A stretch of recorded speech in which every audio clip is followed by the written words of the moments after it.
Hello guys, আমাদের বাসায় কি কি মাছ বাজার হলো সেইটাই আপনাদের সাথে শেয়ার করতে চলে আসছি। এই ভিডিওগুলো কিন্তু বছরের শুরুতে 1 তারিখে করছিলাম আপনাদের সাথে শেয়ার করার জন্য, পরে ভুলে গেছি।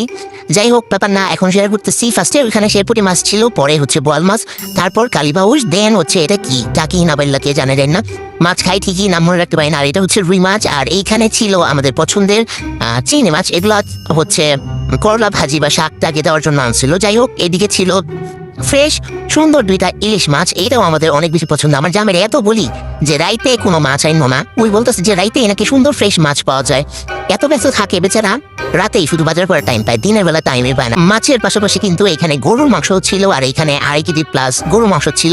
যাই হোক, আর এই ভিডিওটা কিন্তু হচ্ছে এই গত ফ্রাইডে, মানে আমি 1 তারিখের বাজার আর হচ্ছে কয়েকদিন আগের বাজার দুইটা একসাথে অ্যাড করে দিছি। এই তো এইখানে কিন্তু গত ফ্রাইডেতে দেখেন কত বড় কাতলা মাছ আনছে আমার জামাই।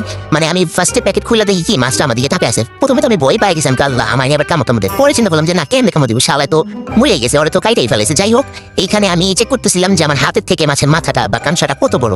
আর আমি হচ্ছে সুন্দর মতো ভিডিও করে নিয়েছিলাম। এগুলো হচ্ছে সব এখন ধুয়ে ক্লিন করে নিব। আর ক্লিন কিন্তু সাথে সাথে না করলে পরে ওই মাছটা ফ্রিজে রাখলে একদম বাজে গন্ধ আসে, আর সেটা খেতেও বাজে লাগে। যাই হোক, আমি মাছ আনার পর সাথে সাথেই ভালো মতো ধুয়ে ক্লিন করে নেই, যাতে সুন্দর আর ফ্রেশ থাকে মাছটা। দেখছেন কাতলা মাছের মাথাটা আর পেট এগুলা কত বড় বড়। এইটা কিন্তু প্রায় 5.5 কেজি ওজনের ছিল। যাই হোক, এখন আমি আরেকটা প্যাকেট খুলে নিতেছি। এইখানে ছিল রুই মাছ, আর এই রুই মাছটাও প্রায় 5 কেজি ছিল। আর এত বড় ছিল পিসগুলা, কি বলবো, জানি না কার কাছে কেমন লাগে, কিন্তু আমার জামাই যখন এইসব মাছের বাজার করে বা সবজি টবজি বাজার করে, আমার কাছে ভিডিও করতে বা নিজের হাত দিয়ে সবকিছু ঘুষায় ক্লিন করতে বেশ ভালোই লাগে।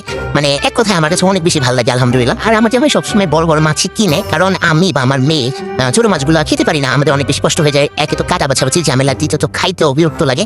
তো সবসময় হচ্ছে রুই মাছ বা কাতলা মাছ বা বোয়াল টোয়াল মাছ, মানে যেগুলো খাইতে অনেক বেশি সুবিধা, আমাদের ওই সুবিধা অনুযায়ী আর আমাদের বাজার করা হয় আর কি। মানে বেচারা হচ্ছে নিজের পছন্দকে বিসর্জন দিয়ে আমার আর মেয়ের পছন্দকে মানে অ্যাকসেপ্ট করে, এটি আমার কাছে অনেক বেশি ভালো লাগে। সবকিছুর জন্য আলহামদুলিল্লাহ। যাই হোক, এদিকে আমি হচ্ছে রুই মাছটাও ভালো মতো ক্লিন করে নিছি। বাজারে থেকে বেটার নাকি পেটি টেটি আলাদা বেচে, আর আমার জামাই বললো যে এবার আর পেটি ফালাইতে না করছি, বলছি যে পেটি সহই দেন। আর এইদিকে দেখেন আমি হচ্ছে সবকিছু একবারে সেট করে, আমি প্যাকেট করে একটা বলে নিছি। এখন হচ্ছে বাকি মাছগুলা ভালো মতো ক্লিন করে সেগুলো হচ্ছে ফ্রোজেন করে রাখবো সুন্দর মতো। আর এখানে কিন্তু ছিল দেশি পোয়ার, সাইজগুলা কিন্তু বেশ ভালোই বড় ছিল। আর এখানে দেখেন বেশ ভালোই বড় ছিল ইলিশ মাছের সাইজগুলা।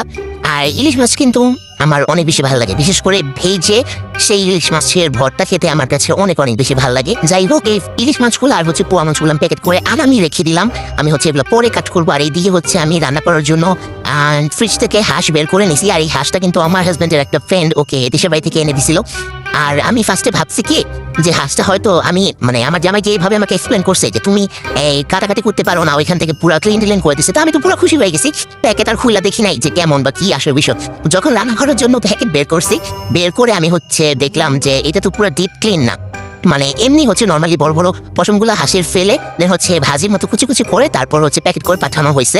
এখন কি আর করবো, জামাই খাইতে চেয়েছে, তাই কষ্ট বিষ্ট করে এই কুটি কুটি চামড়াগুলো আমি হচ্ছে একে করে আগুনে সুন্দর মতো পুরায়া দিতেছিলাম, যাতে সুন্দর মতো ডিপ ক্লিন হয়ে যায়। আমি ছোট ছোট পশমগুলো যাতে সুন্দর মতো ক্লিন হয়ে যায়, নইলে তো খাওয়াই যাবে না। আমি তো ফার্স্টে চিন্তা করতেছিলাম যে আমার জামাইরে না দেখে আমি জামা ফাঁকাই দিচ্ছি, পরে বেড়ে আমার বলতেছি যে না না, জামটা দিয়ে তো আসল মজা। যাই হোক, আমি এখানে আমার মেয়ের কাছে চলে আসছি। আমার সব কাজ শেষ করে, আমার মেয়ের অ্যাকচুয়ালি শরীরটা অনেক বেশি খারাপ ছিল, আর ওর হচ্ছে একটু কষার প্রবলেম ছিল। বেচারে বলি যে এত চিপস চকলেট খাইস না, ভাত খার কষা হইব না, আমার কোনো কথাই শুনে না। আর এখন পেট ব্যথার চোটে আমার সামনে এসে বলতেছে মামি পেট ব্যথা। যাই হোক, আপনারা কিন্তু মনে করেন না যে আমি হাঁসটা ডিপ ক্লিন করছি, ভাই আমার এত ধৈর্য নাই, আমি অল্প একটু ক্লিন করছি, তাও আবার 2 ঘন্টা লাগায়। তারপর দেখলাম যে আমার মেয়ে আমাকে ডাকাডাকি করতেছে, পরে সবকিছু গুছা টুসা রাখা আমি মানে রুমে চলে আসছি। আমি বলে বাসায় চলে আসছি, মানে কি কমো কোনো কিছু খুঁজে পেয়ে মাইয়ার পেট ব্যথার চোটে আমার মাথা গেছে আউল, মানে তা আমি করুম নাকি মাইয়ারই ধরুন। যাই হোক, আমি হচ্ছে আজকে আর কোনো রান্নাবাড়ি করি নাই। এটা হচ্ছে ফ্রাইডে দুপুরবেলা, আমার আব্বু বাবুর অসুস্থর কথা শুই না, তাড়াতাড়ি আমাদের বাসায় চলে আসছি। আর দেখেন এদিকে কত কিছু নিয়ে আসছি আলহামদুলিল্লাহ।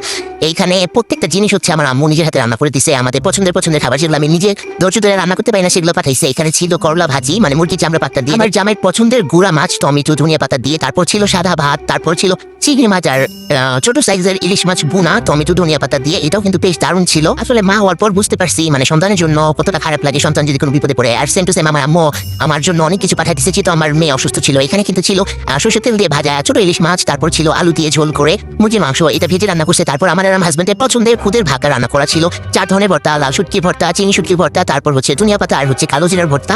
আর এইখানে ছিল দুধ পুলি, এইটাও আমার হাজবেন্ডের অনেক বেশি পছন্দ। আর আপনারা এই পর্যন্ত ধৈর্য ধরে আমার বকবকানি শুনার জন্য থ্যাংক ইউ। আজকে এই পর্যন্তই, টাটা।